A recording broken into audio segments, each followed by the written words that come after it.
ফের বিএলওর মৃত্যু। অসুস্থ হয়ে পড়ে মৃত্যু হয়েছে তার। মালদার ইংরেজবাজার পুরসভার ফুলবাড়ি পাকুড়তলা এলাকার ঘটনা। মৃতার নাম সম্পৃক্তা চৌধুরী সান্যাল। বাড়ি পাকুড়তলা এলাকায়, পেশায় আইসিডিএস কর্মী।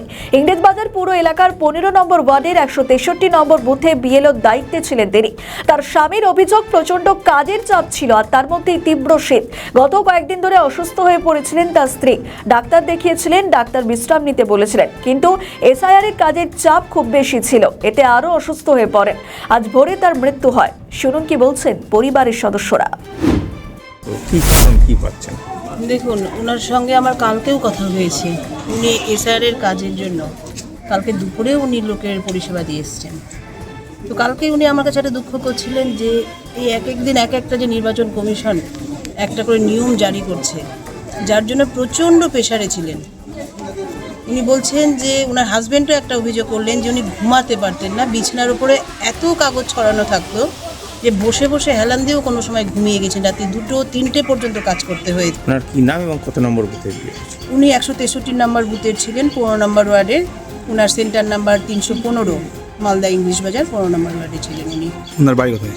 ওনার বাড়ি 13 নম্বর ওয়ার্ডে, ফুলবাড়ি পাকুড়তলায়। ওনার নাম হচ্ছে সম্পৃক্তা চৌধুরী সান্যাল। এত অল্প বয়সে উনি চলে গেলেন, মাত্র 48-49 বছর বয়স ওনার। কাজের চাপ ছিল না? প্রচণ্ড কাজের চাপ মানে যারা বিএলও হয়ে আছে তারা সকলেই জানে যে কাজের চাপটা কী জিনিস। অফিস থেকে মানে প্রতি মুহূর্তে এত প্রেশার দিত, ভুল তথ্য দিত, সেই তথ্যগুলোকে আবার সংশোধন করে নিয়ে যেত, তো আবার একটা তথ্য চাপিয়ে দিত, একটার পর তথ্য ওরা চেঞ্জ করতেই থাকতো। ফলে এত চাপ হতো প্রতি মুহূর্তে যে ডাউনলোড করা মানে মাথা খারাপের জোগাড় হতো। এতে তারপরে বাইরে মাঠে বসে ঠান্ডার মধ্যে বাতাসে ওর জন্য হয়েছে, তো আপনার ঠান্ডা লেগে গলার শর্টগুলো সব বন্ধ হয়ে গেছিলো।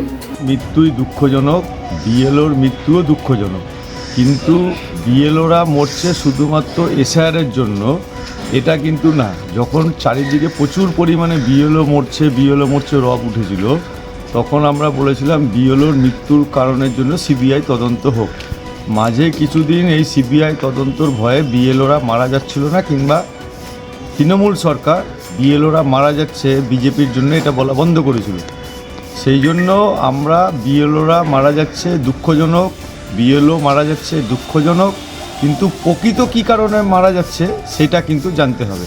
এবং এমন চাপ আছে তৃণমূল দলের, প্রকৃত যদি তদন্ত করা যায় তাহলে দেখতে হবে যে কোনো বিএলওর মৃত্যুর কারণের পিছিয়ে তৃণমূল সরকারের হাত আছে। সেই জন্য আমরা বারবার বলছি এই বিএলওদের মৃত্যুর কারণ হিসেবে সিবিআই তদন্ত হোক। তদন্ত হলেই জানা যাবে প্রকৃত কারণ কি মারা যাওয়ার। কাজের চাপ তো থাকবেই, কিন্তু সেই চাপটার পিছনে অন্য একটি অশরীরী চাপ আছে, যে যারা মৃত তাদের নাম কাটার দরকার নাই, যাদেরকে এখানে পাচ্ছেন না তাদেরকেও কাটার নাই, যারা বাদবাকি অবস্থাতে আপনারা খুঁজে পাচ্ছেন না তাদেরও নাম কাটা নাই। আমরা তৃণমূলের নেতা বলছি আপনারা যেন এই নামগুলো না কাটেন। এই যে একটা চাপ আছে কাজের, এই চাপের জন্যই কিন্তু বেশিরভাগ হার্ট অ্যাটাক হচ্ছে এবং সেরিব্রাল অ্যাটাক হয়ে মারা যাচ্ছে। এই চাপটা কিন্তু আমরা তদন্ত চেয়েছিলাম। সেই চাপটার তদন্ত অনুযায়ী যদি তদন্ত করতো এখানকার মুখ্যমন্ত্রী, তাহলে বেরিয়ে যেত বিএলওরা কী চাপে মারা যাচ্ছে। আমাদের ভিডিও ভালো লাগলে লাইক ও শেয়ার করুন, কমেন্ট সেকশনে আপনাদের মতামত জানান। আরও ভিডিও পেতে আমাদের চ্যানেলটিকে সাবস্ক্রাইব করুন এবং প্রতি মুহূর্তে খবরের আপডেট পেতে প্রেস করুন বেল আইকন।